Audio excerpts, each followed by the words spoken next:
"Auntie, I know who he is," says unknown boy to widow crying at her husband's grave.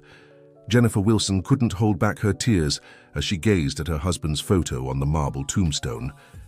It had been exactly 6 months since Michael had passed, away taking with him a part of her that could never be recovered. Evergreen Memorial Park in Los Angeles was nearly empty that Wednesday afternoon. That's when she felt a gentle touch on her arm. Turning around, she saw a brown-haired boy with striking blue eyes no older than 9. The child pointed at the photo on the tombstone with a look of recognition that left her bewildered. "Auntie, I know who he is," the boy said with such conviction that Jennifer quickly wiped her tears. "What do you mean, sweetheart?" she replied, glancing around to see if any adult was looking for him. "Are you lost? Where are your parents?" "My name is Ethan. I live at Sunshine Children's Home nearby, and I know Uncle Michael. He used to come every Thursday to teach us music," the boy said, pointing again at the photo. Jennifer blinked several times, unable to hide her surprise. Michael had never mentioned anything about visiting a children's home on Thursdays. In fact, she had always believed he was at the office on those afternoons, working late as he often said. "You must be mistaken, dear.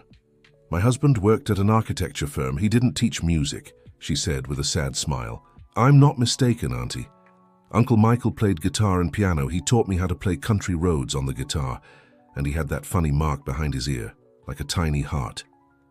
A shiver ran down Jennifer's spine. Michael's birthmark. Behind his right ear was something very few people knew about. It was subtle, almost unnoticeable unless you knew it was there.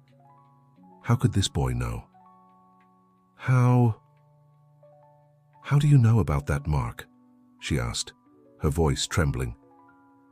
"He showed us once when he told us he was born with a weak heart, just like me." Ethan lifted the hem of his blue shirt, revealing a scar on his chest. "See, I have a big scar from surgery. Uncle Michael said he had surgery too when he was little." Jennifer felt the world spin. Michael had never mentioned any congenital heart condition or childhood surgery. She had known her husband for over 10 years. They had shared everything, or so she thought. This can't be," she murmured, more to herself than to the boy. "There must be some mistake. Uncle Michael even left a letter for you at the home," Ethan continued, oblivious to her turmoil. "He said one day he'd bring you to meet us, but then he got sick and—" "A letter?" Jennifer interrupted, her breath quickening. "What letter?" "Mrs. Margaret, our director, kept it. She said it was important and that maybe one day you'd come by." The boy looked down at his feet, suddenly shy. "I wasn't supposed to leave the home alone, but when I saw you crying here, I recognized Uncle Michael in the photo and thought I should talk to you." Jennifer was stunned.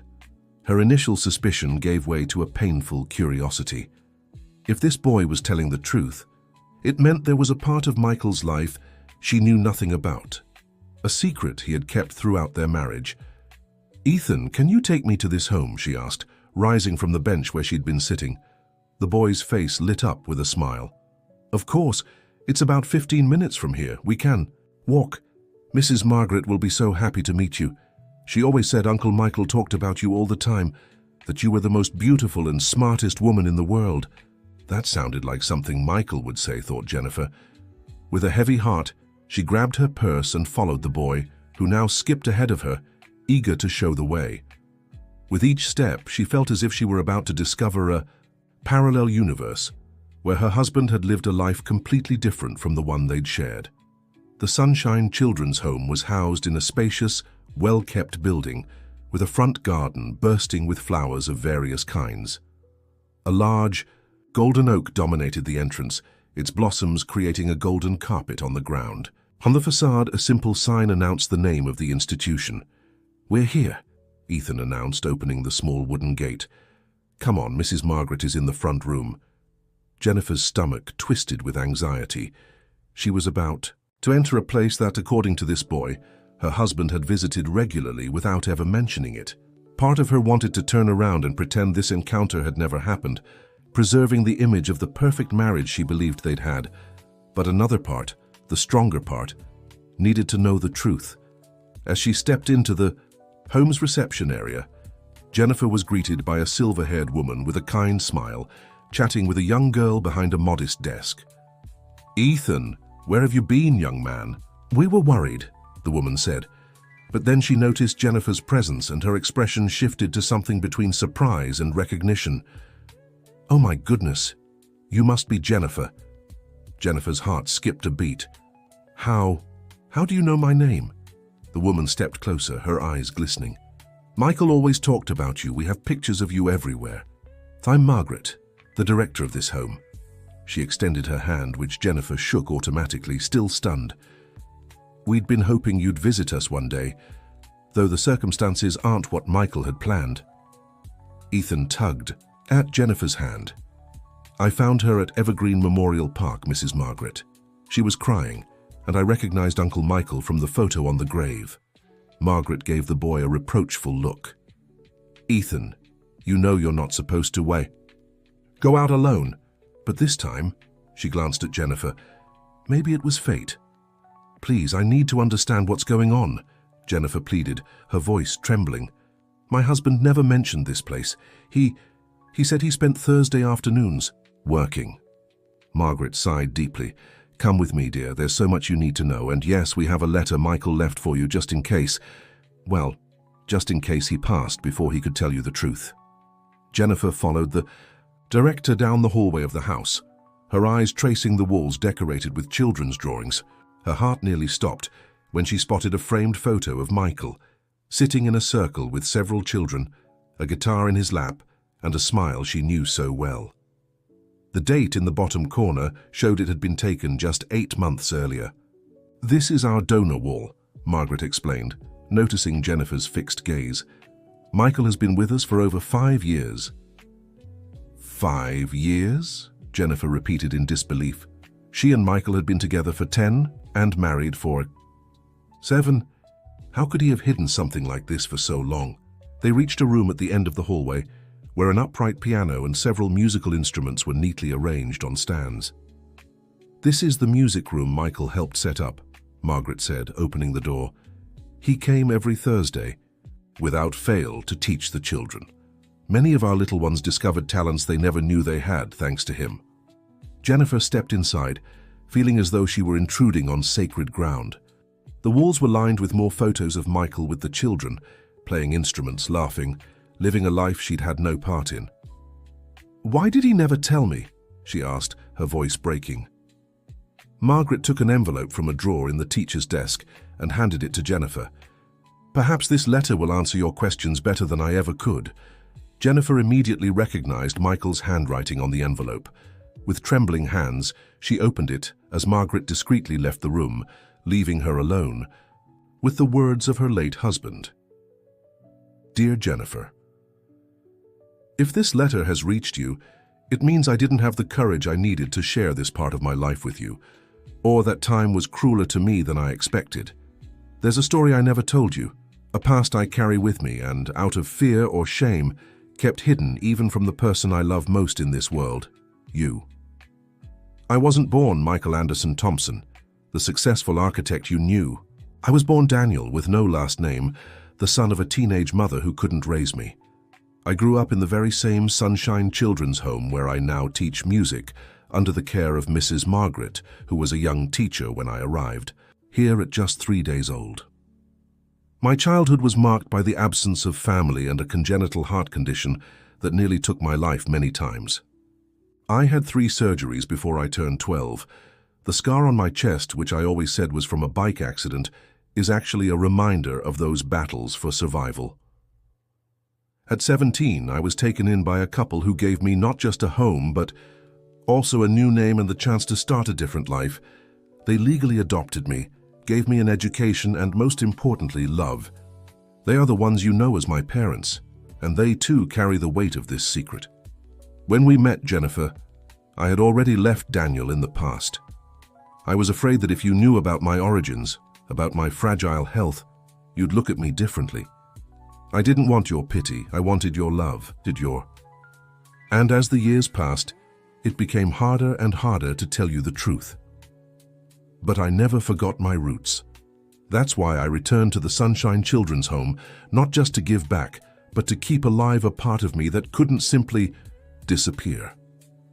Every Thursday was my connection to who I really am. My plan was to one day gather the courage to bring you here, introduce you to the children, tell you my real story, and hope your love for me would be stronger than the disappointment. Over the lie. Forgive me, my love, for not being braver. Forgive me for the years of secrets. Everything I did was to protect what we had, afraid of losing the wonderful life we built together. Please, meet these children. Meet Ethan, who has the same heart condition I had, and whom I promised I'd stand by through every surgery, every hard moment. Meeting you would be a gift to them, just as they could be an extension of the love we shared. Wherever I am, I'll love you forever. Yours. Michael, Daniel. Jennifer let the tears stream freely down her face as she carefully folded the E letter. Those words revealed a man she knew and at the same time a stranger, a man who carried more pain and fear than he had ever shown, a man who had lived a double life, not out of malice, but out of insecurity. Dear listener, if you're enjoying the story, take a moment to like and especially subscribe to the channel. It helps us a lot as we're just starting out. Now, continuing.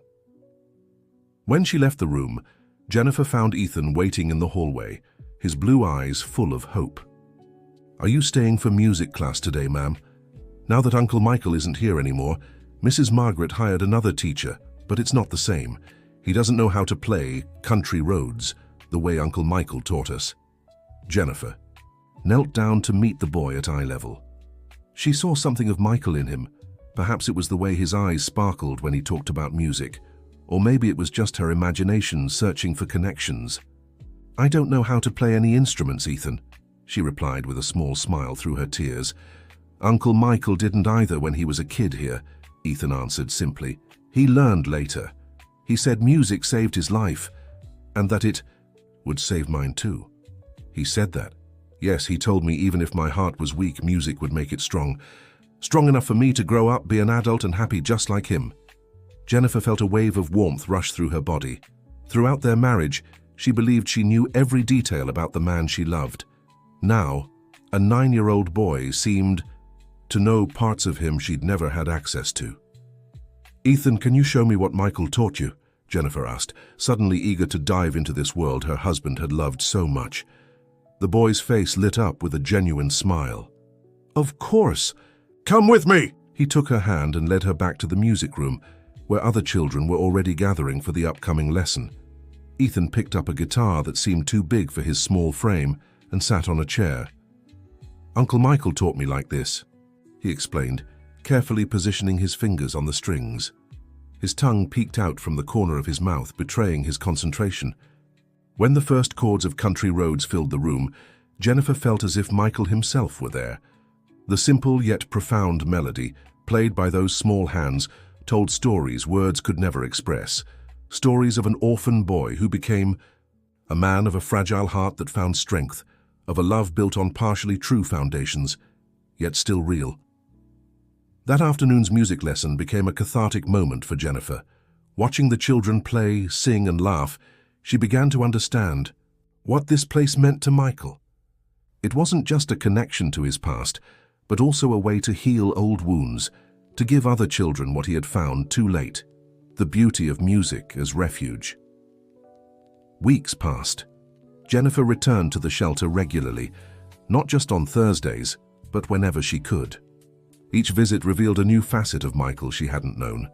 The instruments he'd donated, the songs he'd composed especially for the children, the stories he'd told about a boy named Daniel who, despite all hardships, never stopped dreaming. During one of these visits, Mrs. Margaret called her aside for a private conversation. Jennifer, there's something else Michael left, the director said, opening a folder. He was working on a project to expand the music room, to create a studio where the kids could record their own songs. It was his dream. She showed Jennifer detailed architectural plans, budgets, even a small model of what the new space would look like. Everything was done with the same care and precision Michael devoted to his professional projects. He'd been saving for this for years, Margaret continued. Part of his earnings as an architect always went into this fund. It's not much, but it's a start. Jennifer examined the project with the eyes of someone finally seeing the full picture. "Why are you showing me this?" she asked, though she already suspected the answer. "Because you're an architect too, aren't you? Michael always said you had a special talent for spaces that welcome, that embrace." His words. "I thought maybe you'd want to carry it forward." Jennifer felt the weight of that responsibility, but also the comfort that came with it. It was as if Michael was offering them a chance to rewrite their story together, even though he was no longer physically present. "I'd need to review some details of the project," he said, examining the blueprints. "The space could be better utilized if we move this wall, and the soundproofing would need to be rethought. But yes, it's possible, and I want to do this." The following months were a whirlwind of activity. Jennifer reorganized her professional life to dedicate more time to the Sunshine Children's Home project. What began as a way to honor Michael's memory soon became a personal mission. Every time she stepped into the Sunshine Children's Home, every time she saw Ethan and the other little ones smile, she felt she was getting to know Michael all over again, this time completely. Her special bond with Ethan grew naturally. The K, boy so full of life despite his heart condition, reminded Jennifer of what Michael had been like. She began accompanying him to doctor's appointments, learning about his condition, understanding the necessary care. During one of these visits, Ethan's cardiologist, Dr. Robert Mitchell, showed a flicker of recognition upon hearing Jennifer's last name. "Wilson, were you married to Michael Anderson Thompson?" "Yes," Jennifer replied, surprised. "Did you know him?" "Of course. I followed his case for years. Michael had a rare congenital heart condition, the same one Ethan has. He was one of my most exemplary patients, always meticulous with his medication and routine checkups. It's because of that care that he managed to live such a full life, despite his limitations." Jennifer felt the ground vanish beneath her. "Limitations? What limitations?" The doctor looked puzzled. "The life expectancy for patients with this condition rarely exceeds 45, even with the best care. Michael knew that from a young age. He never mentioned it to you. It was like being struck by lightning. The countless pills Michael took daily, which he called vitamins. The morning walks he insisted on taking alone. The regular checkups he always downplayed. All the puzzle pieces began falling into place, forming a painful picture. "No," she whispered. "He never said a word." "I'm so sorry," the doctor said, realizing the weight of his words. "I assumed you knew. Michael was extremely private about his condition. He said he didn't want to be treated differently because of it." But he was. Also very realistic. He always knew his time would be limited, and I think that made him cherish every moment. That night, Jennifer barely slept. Now she understood why Michael never planned for the distant future, why he always insisted on living in the present so intensely. It wasn't just a life philosophy, it was the quiet acceptance of a fate he knew all too well. The next morning, she decided to visit Michael's parents, or rather his adoptive parents as she now knew. She needed to understand how they fit into this web of secrets and half-truths. Richard and Catherine Anderson Thompson lived in a comfortable home in Brentwood. They welcomed Jennifer with their usual warmth, though there was something different in their eyes, a mix of relief and apprehension. "You knew, didn't you?"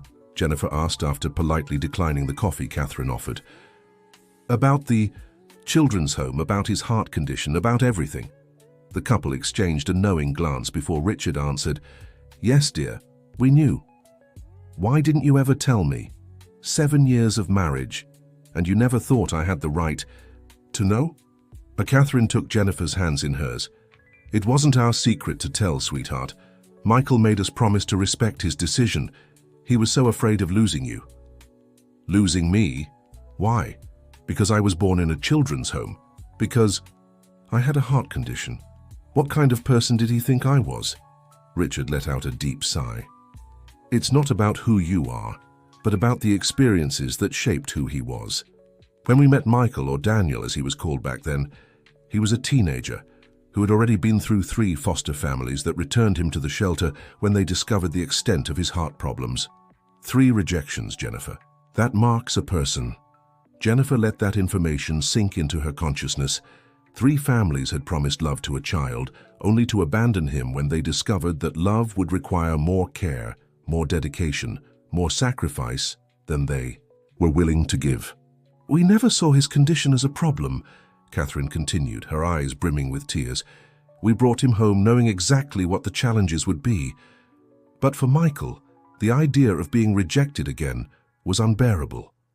When he met you, when he realized he was falling in love, the fear came back in full force. He planned to tell you," Richard added. "A few months ago, he came to us saying he couldn't put off this conversation any longer, that he wanted to start a family with you, and that you deserved to know the whole truth first. But then he was gone," Jennifer finished, tears streaming freely down her face. "Yes," Catherine's voice faltered, "but he loved you, Jennifer, with every fiber of his being. Never doubt that." Jennifer left her in-laws' house with a heavy heart, yet somehow more whole. The revelations hurt, but they also filled gaps she hadn't even known existed. Michael had been imperfect, human, too scared to be completely honest. But he had also been brave in his own way, living fully despite his limitations, loving intensely despite his fear. The walk back home was long, every corner bringing memories of moments shared with Michael. The apartment they had chosen together now felt like an archive of incomplete memories. On the living room shelf, photos of special occasions, their wedding, trips, birthdays, moments she believed defined who they were as a couple. But now she knew there was another album of memories stored at Sunshine Children's Home, in a doctor's office in the heart of a 9-year-old boy. Parts of Michael she had never had the chance to fully know. In her home office, Jennifer found a box of documents she rarely looked through: certificates, diplomas, marriage papers. As she flipped through them, she discovered, tucked between the pages, an old yellowed envelope. Inside was an adoption certificate. The original name, Daniel Foster, no known parentage, had been crossed out and handwritten above it: Michael Anderson Thompson. The date showed he was 17 when the adoption was finalized. With the document was a photograph of a teenage Michael, much thinner and with a frightened gaze, standing between Richard and Catherine, who looked much younger. On the back of the photo, an inscription: "The day our family was finally complete." Jennifer placed the photo in the nicest frame she could find and set it in the center of the shelf. That scared boy who became the man she loved deserved a place of honor, with all his truths, all his fears, all his humanity. The next day, Jennifer returned to Sunshine Children's Home with a new proposal for Mrs. Margaret. "I want to expand the project," she said, determined. "Not just a music studio, but a full cultural center. A place where children can explore art in all its forms. And I want it to bear Michael's name." Mrs. Margaret smiled, moved. "He would be so proud, Jennifer, so proud." "I also want to volunteer," Jennifer continued. "I don't play instruments like he did, but I can teach drawing, architecture, maybe spark other passions." "And what about Ethan?" Margaret asked, with a look that suggested far more than a simple question. Jennifer took a deep breath. In recent weeks, she had learned about the temporary foster care process, the possibility of becoming a foster family, and eventually, perhaps, an adoptive one. "One step at a time," she replied. "For now, I'd like to get closer, to him, to be a constant presence. The rest, time will tell." The weeks turned into months. The Michael Anderson Thompson Cultural Center project took shape quickly, thanks to the support of Jennifer's architect colleagues, who volunteered to help when they heard the story. Suppliers donated materials, local artists committed to holding workshops, and musicians promised performances. Jennifer's constant presence at the shelter created new routines. On Thursdays, she attended music lessons, learning alongside the children. On Saturdays, she organized architectural drawing workshops, teaching the little ones to dream of spaces and build them, first on paper, then in models. And in every spare moment, she was with Ethan. The boy, initially shy about the special attention, soon blossomed under Jennifer's care. Together, they visited parks, museums, and concerts. Jennifer took him to spend afternoons at her home, where he was fascinated by Michael's drafting table, which she kept intact in the office. One such afternoon, Ethan found a music notebook that had belonged to Michael, with unpublished compositions, some unfinished. His eyes sparkled when he discovered a song titled For Jennifer, dated on their 5th wedding anniversary. "Ma'am." "Jennifer, Uncle Michael wrote a song for you," he exclaimed, bringing the notebook to her. Jennifer took the notebook with trembling hands. The melody seemed complex, judging by the notes on the staff, but the lyrics were simple and direct. "Half of what I am, I never showed. Parts I hid, afraid to lose. What we hold most dear. This love that made it all worthwhile. But if one day the truth comes out, and you discover my secrets, my dear, know that in every moment we shared, the love was real, more real than I ever dreamed." "Can you play this, Ethan?" Jennifer asked, her voice choked. The boy examined the sheet music and shook his head. "It's too hard for me right now, but the new music teacher might be able to. Can I take it to show him?" And so at the shelter's year-end performance, Michael's song was played for the first time, the new teacher at the piano, Ethan, by his side, turning the pages of the score, while one of the shelter's teenagers sang with a sweet, powerful voice. Jennifer cried silently in the audience, feeling that Michael had finally managed to say everything he wanted to. Through the music, through those children, through Ethan, and she could finally respond, accepting him completely, with all his imperfections and secrets. Dear listener, if you're enjoying the story, please take a moment to like and especially subscribe to the channel. It helps us a lot as we're just starting out. Now continuing. The Cultural Center was inaugurated exactly 1 year after the meeting at Evergreen Memorial Park, a modern, welcoming structure with rooms for music, dance, visual arts, and the recording studio that had been Michael's dream. At the entrance, a simple plaque read, "Michael Anderson Thompson, Daniel Foster Cultural Center. Music saves lives, one note at a time." Ethan, now 10 years old and recovering well from the heart surgery he'd had a few months earlier, was the first to perform in the new studio. His rendition of Country Roads was recorded and became the first CD of the Voices of Sunshine project, an initiative to showcase the children's talents and raise funds for the shelter. Jennifer's life had completely transformed. Her architecture office now shared her time with volunteer work at the shelter. The apartment that once felt too empty for just one person now often welcomed Ethan on weekends. During one of these visits, as Jennifer was preparing dinner, Ethan appeared in the kitchen with a serious look that seemed to age him 10 years. "Ma'am, Jennifer, can I ask you something?" "Of course, Ethan. What is it?" The boy took a deep breath, gathering courage. "I know you've been visiting the social worker at the home. I also know you spoke to the judge from family court. Mrs. Margaret told me you're thinking about adopting me. Is it true?" Jennifer set down the spoon she was using to stir the sauce and knelt to meet the boy's gaze. "Yes, it's true. I'm going through the process to become your legal guardian, and eventually, if you want, your adoptive mother. But only if you want to, Ethan. It's a decision we need to make together." The boy's blue eyes filled with tears. "I really want to, but I'm scared." "Scared of what, sweetheart?" "Scared you'll give up on me if I get really sick again. I've had 2 foster families before, and they sent me back to the home when they saw how much medical care I needed."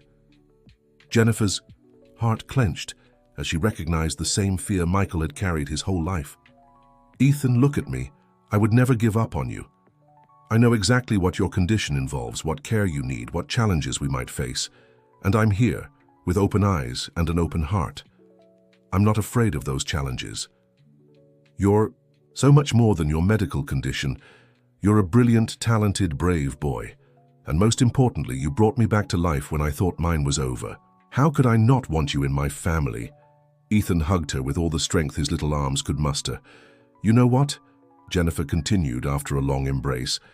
"Uncle Michael had the same fear as you, fear that I wouldn't accept him because of his heart. He never got to know that to me it wouldn't have mattered, that I would have loved him just the same. But you'll know, Ethan. Every single day, I'll show you that fear has no place here." That night, for the first time, Ethan slept in the room Jennifer had prepared especially for him in the apartment. A room with blue walls, a small desk for studying, shelves filled with books, and of course a guitar hanging on the wall, the same guitar Michael had used during lessons at the home.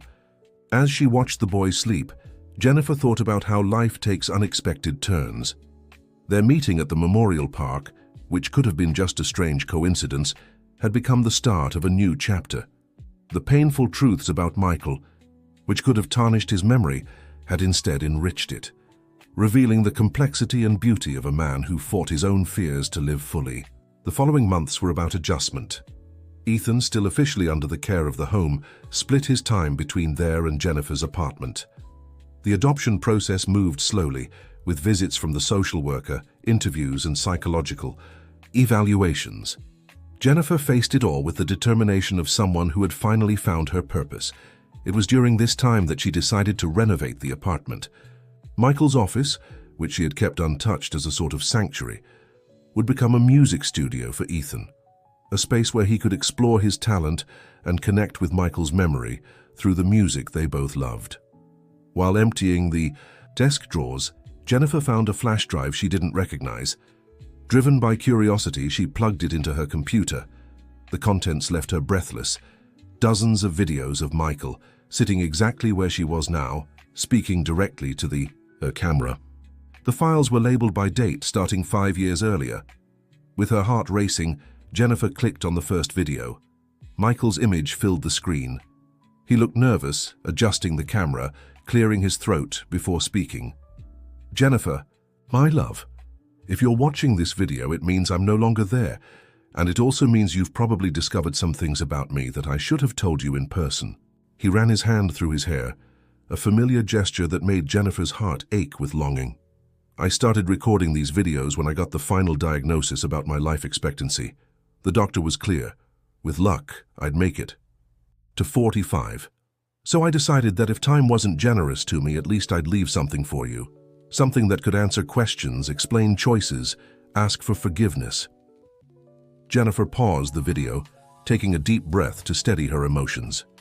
Michael had died at 43, not from a sudden, unexplained heart attack as the doctors initially suspected, but from a condition he knew about, monitored, and hid. She resumed the video, hungry for more moments with him, even if only virtual. "I'll start at the beginning.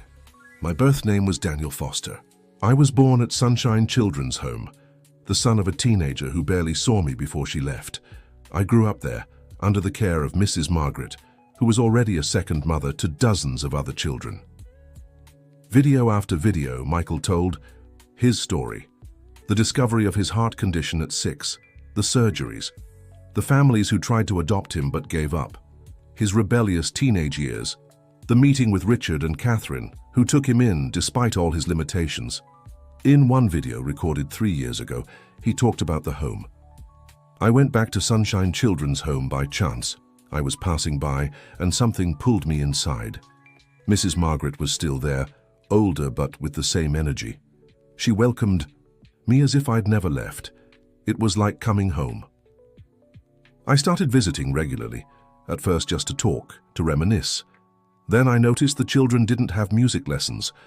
I, who had found refuge in music during my own difficult childhood, offered to teach them what little I knew. One lesson turned into 2, then into a weekly commitment." Another video from 2 years ago. "I met a special boy today, Ethan, 9 years old, congenital heart condition like mine. I saw myself in him immediately. He has the same frightened eyes I had when I realized I was different. I promised myself I'd do everything I could so he wouldn't carry the same fears I do." Jennifer smiled through her tears at the mention of Ethan. Somehow she wasn't surprised to find that the bond between Michael and the boy ran even deeper than she'd imagined. The last video had been recorded just 3 weeks before his passing. Michael looked more tired, paler.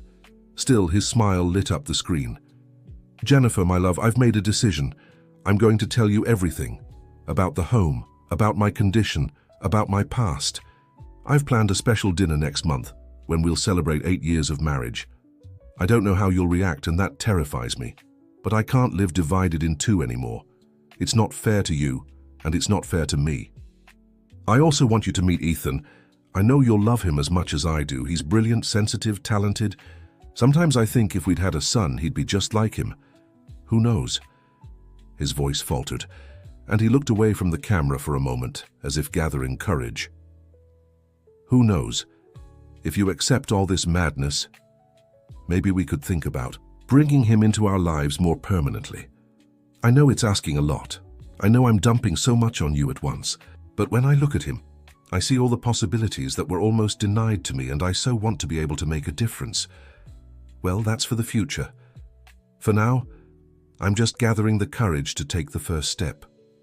To finally be completely honest with the woman I love more than anything." He smiled again, that smile that always melted Jennifer's heart. "If you're watching this video, it means I couldn't have our conversation. That time was shorter than I expected.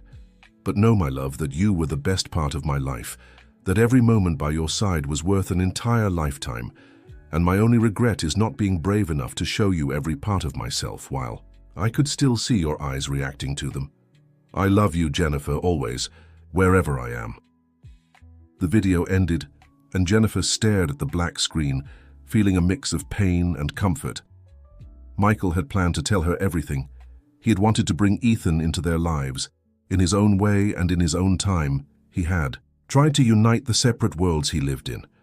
Fate didn't allow him to complete that journey, but he had left clues, pieces of himself, that eventually led her to where he wanted her to be.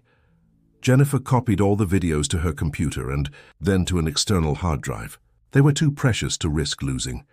One day, when Ethan was older, he would watch them too. He would know the man who had been so important in his life, even in the short time they had together. The music studio for Ethan was completed in record time. The walls were painted a soft shade of blue like the sky on spring days.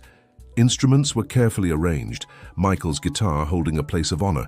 A simple but functional soundboard would allow the boy to record his own compositions. On the day of the unveiling, Ethan ran from room to room playing each instrument, testing the equipment, his eyes shining with excitement. Jennifer watched him, amazed at his ability to feel pure joy, even after everything he had faced in his short life. "Ma'am Jennifer," he said suddenly, serious, "do you think Uncle Michael would have liked all this?" Jennifer smiled, remembering the videos, the words Michael had dedicated to the boy. "I'm sure he would, Ethan. In fact, I think it's exactly what he wanted."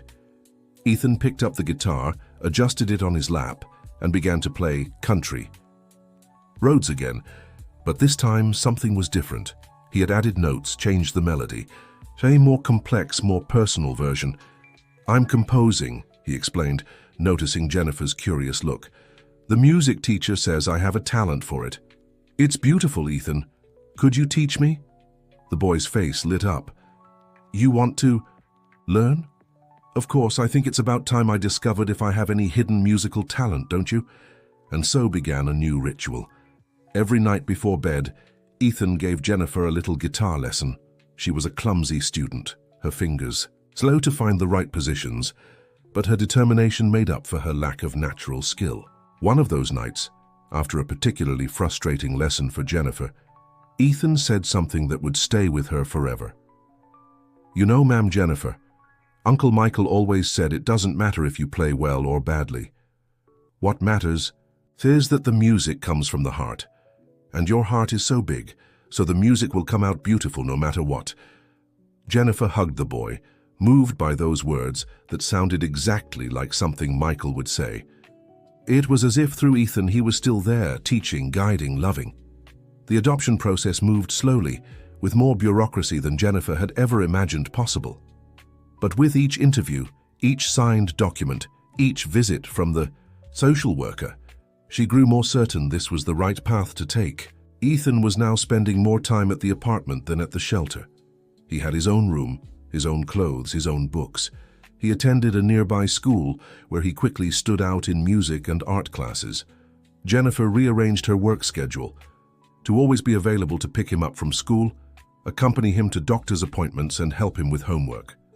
A new routine took hold, bringing comfort to both of them.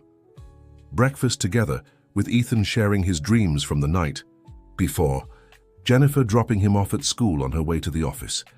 Sunday lunches with Richard and Catherine, who had embraced the boy as if he were truly Michael's son. Weekly visits to the shelter, where Ethan continued attending music classes, now more as a teacher's assistant than a student. It was during one of these visits to the shelter that Jennifer met a former employee who had worked there when Michael Just Daniel was a child. "Mrs. Eleanor," exclaimed Margaret, introducing the white-haired woman. "She worked here for over 30 years, retired 5 years ago, but still visits us regularly." Jennifer extended her hand, but the woman ignored it, instead pulling her into a surprisingly strong hug for someone so frail. "So you're the famous Jennifer," Eleanor said, looking her up and down. "Daniel talked about you a lot." "Daniel," Jennifer repeated, still adjusting to her husband's original name. "Yes, to me he'll always be Daniel. I was the one who received him when he first arrived here, you know. Such a tiny baby with heart problems already evident. The doctors didn't give him a year to live." She laughed, a rough chuckle. "He lived 42 years longer than they predicted. Always stubborn." The woman took Jennifer by the arm, leading her to a private room. "I want to show you something. I've kept it for years, waiting for the right moment." From a worn fabric bag, Eleanor pulled out a bundle of yellowed envelopes tied with a faded red ribbon. Daniel wrote letters, lots of letters, especially when he was in the hospital, which happened often. He wrote to himself, to a future he wasn't sure he'd see.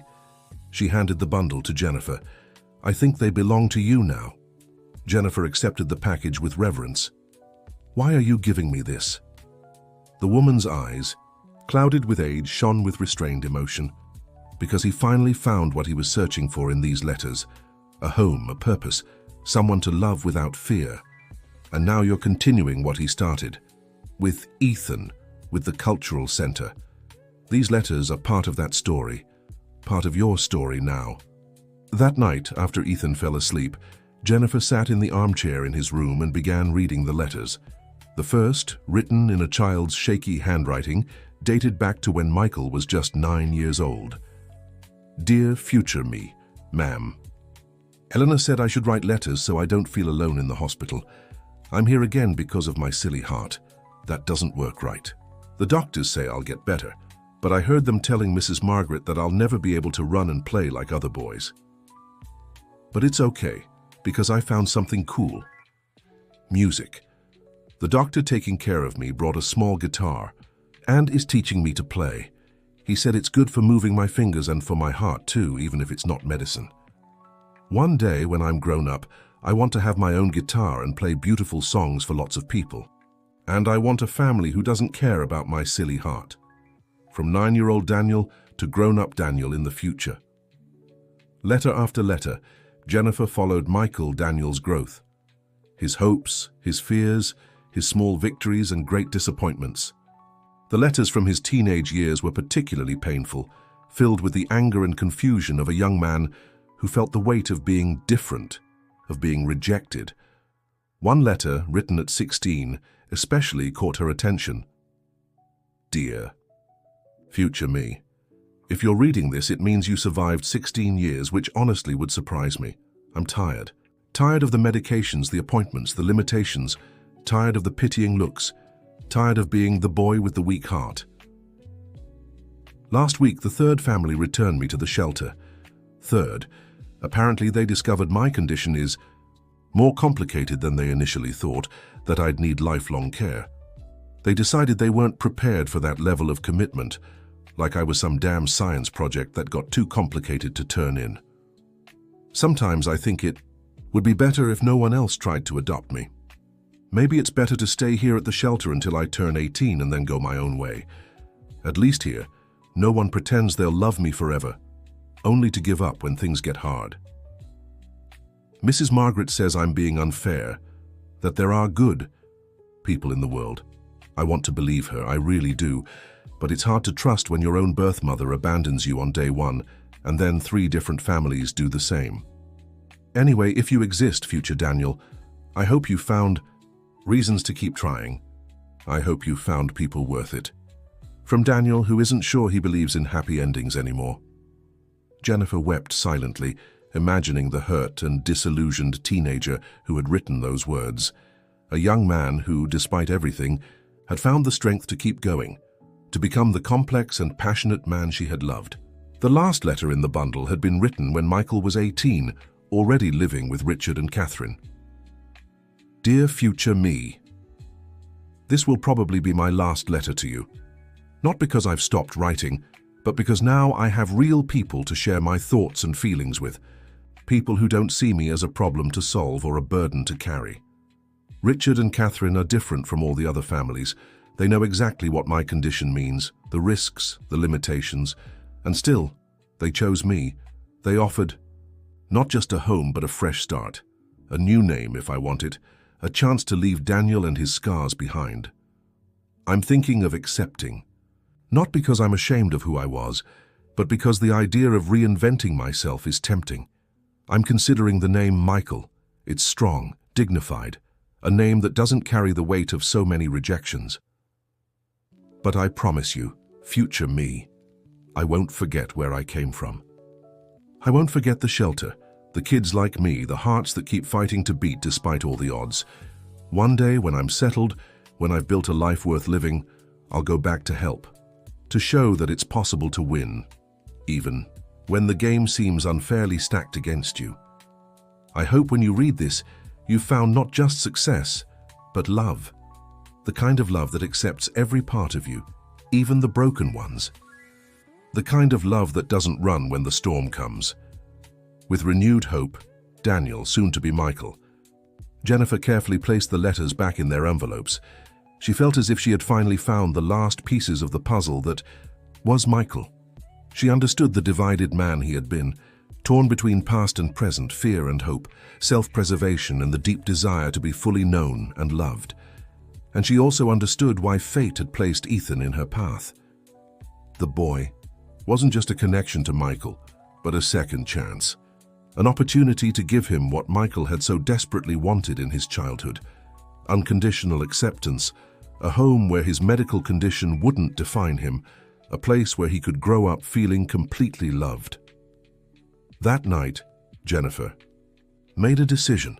She wouldn't just proceed with Ethan's adoption process, she would also keep the memory of Daniel Michael alive through her actions.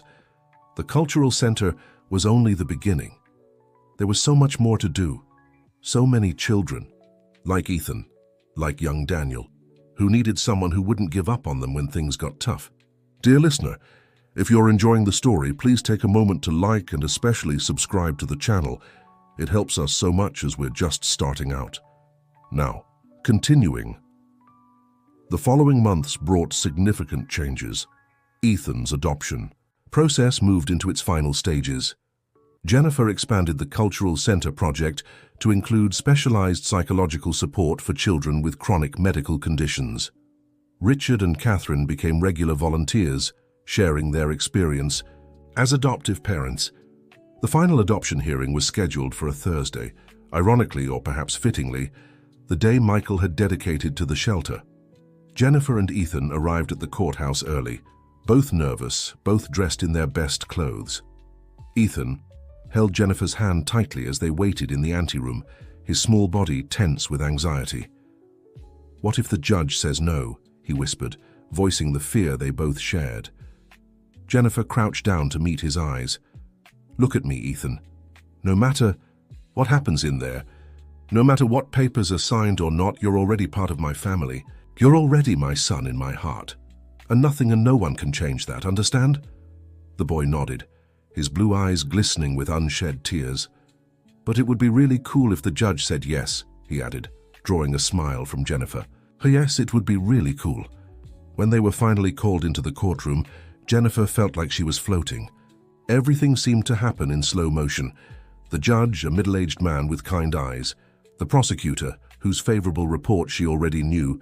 The social worker who had followed the entire process. The final questions were directed straight at Ethan. "Do you want to be adopted by Jennifer Wilson?" the judge asked, his voice solemn but warm. Ethan glanced quickly at Jennifer before answering with conviction, "Yes, sir. More than anything in the world. And do you understand what this means? That she will legally be your mother?" The boy nodded emphatically. "It means we'll be together forever. That she'll take care of me, and I'll take care of her. That we'll be a real family." The judge smiled, satisfied with the answer. "Very well. Based on the reports submitted and the evident bond already established, I grant the adoption petition. As of today, you will legally be Ethan Wilson. Congratulations to your new family." The celebration took place at the Cultural Center, bringing together everyone who had become part of Jennifer and Ethan's journey. Mrs. Margaret and the children from the shelter, Richard and Catherine, now officially Ethan's grandparents, colleagues from the architecture firm who had helped with the project, Dr. Robert, Ethan's cardiologist, Mrs. Eleanor with her stories from the past. Amid the festivities, Jennifer noticed Ethan slipping away quietly. She followed him and found him in the music room sitting at the piano, plucking single notes. "Everything okay?" she asked, sitting beside him on the bench. "Just thinking," the boy replied, still playing softly. "Thinking about Uncle Michael. Do you think he's watching us now? Do you think he's happy?" Jennifer wrapped her arms around her son's shoulders, her son, finally, and kissed the top of his head. "I'm sure he did, Ethan. I think in some way he planned all of this." "How?" "Well, he chose not to tell me about the home, about you, about your heart condition. Maybe because he knew I'd find out when the time was right. Maybe because he knew that when I did, I'd be ready to understand, to accept, to carry on what..." He started. Ethan considered this for a moment, his small eyebrows furrowed in concentration. "So I should thank him for us finding each other?" "Yes, I think so, and I should too. Because finding you was like finding a part of him I never knew, a good, beautiful part that gave new meaning to my life." Ethan smiled, a smile so radiant it lit up the entire room. "Can I play a song for him?" "Of course." The boy positioned his fingers on the piano keys and began to play. Jennifer recognized the melody immediately. For Jennifer, the piece Michael had left unfinished.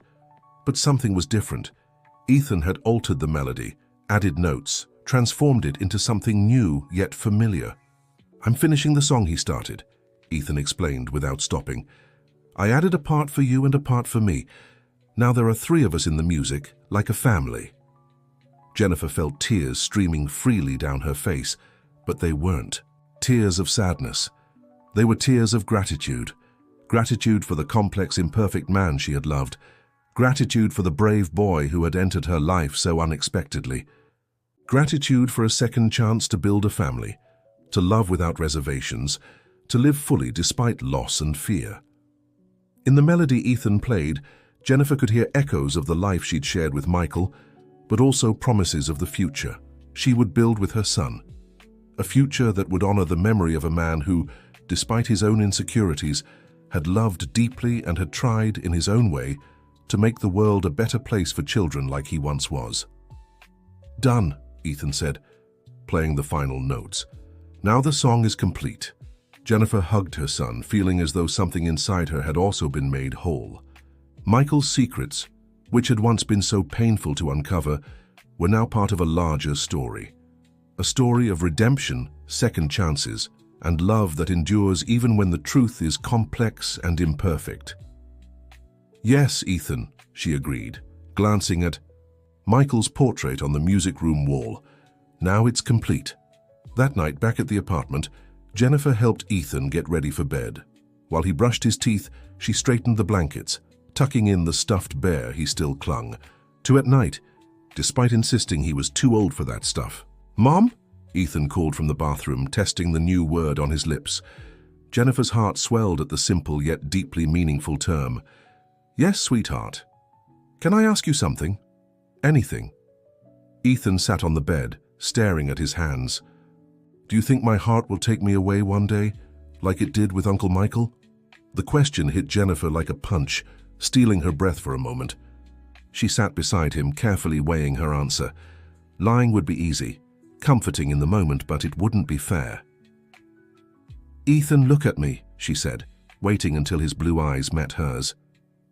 "Your heart condition is serious, yes. But medicine improves every day. What was a poor prognosis 20 years ago when Michael was young now has much better treatments. Dr. Robert already told us your last surgery was a great success, and with the right care, you can live a long, healthy life." But I can't play soccer like the other boys. I can't run too much. I have to take medicine every day, he listed, with the sad wisdom of a child who grew up too fast. That's true. There will be limitations. There will be challenges. I won't lie to you about that. But do you know what else is true? That every day is a gift, that we can make every moment count, that life isn't measured in quantity but in quality. Jennifer took her son's small hands in hers. Michael knew that better than anyone. That's why he was so intense in everything he did. That's why he loved so deeply, worked so passionately, lived so fully. And that's what we're going to do too, you and me. Live each day like it's special, because it is. Ethan thought about that for a moment. So it doesn't matter if I live to be really old or not. It matters, of course it matters. I want you with me for as long as possible. I'll fight for that with everything I have. Find the best doctors, the best treatments, do whatever I can. But at the same time, we're going to really live every day. We'll make music, we'll help other kids, we'll build a beautiful life together. That's what really matters in the end. The boy nodded slowly, processing her words. Like Uncle Michael did, exactly like he did. Ethan snuggled under the blankets, hugging his teddy bear. Thank you for not lying to me, Mom. Grown-ups always lie when things are hard. I promise I'll always try to be honest with you, even when it's hard. I just ask that you do the same for me. I promise, he said solemnly. Then, with a little grin, he added, except about brushing my teeth. Sometimes I say I did, but I didn't. Jennifer laughed, grateful for the unexpected honesty and the shift to a lighter tone. Well, maybe we can work on that. Now sleep. We've got a big day tomorrow. What? Ethan asked, curious. Surprise. But it involves a recording studio and that new song of yours. The boy's eyes widened with excitement. Are we recording at the studio in the Michael Anderson Thompson Cultural Center? Yes. I thought it'd be a good adoption gift. Your first official CD. Ethan jumped out of bed to hug her tightly. Best, Mom, ever, he declared, punctuating each word with a little hop. And you're the best son ever. Now back to bed, artist. Tomorrow's studio day, and artists need their rest. After Ethan finally fell asleep, Jennifer went to her own room. On the nightstand, a double photo frame. On one side, a picture of her and Michael on their wedding day. On the other, a recent photo of her and Ethan both smiling, taken at the Cultural Center's opening. Past and present, united in one object. The two lives she had lived, the two families she had built. The two loves, different but equally deep, that filled her heart. She picked up the journal where she'd begun recording her own journey, inspired by the letters Michael Daniel had written as a young man. She opened it to a blank page and began to write, Michael, my love. Today, Ethan officially became our son. Yes, ours. Because I know that somehow you loved him first. You paved the way for us to find each other, for me to continue what you started. Sometimes I still feel angry that you didn't trust me enough to share your secrets. But then I look at Ethan, at the Cultural Center, at everything born from those late revelations, and the anger turns to gratitude. Gratitude for the complex, imperfect life we built together. Gratitude for the new life I'm building now, which carries the echo of your time in this world. Ethan asked today if you'd be watching us, if you'd be happy. I told him yes, that I'm sure you would. I hope that's true. I hope that wherever you are, you can see that your greatest fear of not being fully loved if you were fully known was unfounded. Because now I know all your faces, all your truths, and I love you even more for them. We will continue the song you started, Ethan and I. We will keep playing, teaching, and building spaces where children like you once were can feel completely accepted and loved. With eternal love, Jennifer. She closed the diary, turned off the light, and drifted into sleep with a sense of peace she hadn't felt since Michael had passed. Tomorrow would be a new day, a day to make music, to celebrate life, to honor the memory of the man who had connected their destinies through time and loss. Life went on, different but still beautiful, still full of possibilities, still full of music, and in the end, that was what truly mattered. The end of the story. Dear reader, Life sometimes holds secrets that, when revealed, can transform our journey. If this story touched your heart, share your thoughts in the comments. Would you accept Jennifer's secrets? Don't forget to leave your like and subscribe to the channel for more stories that will move your soul.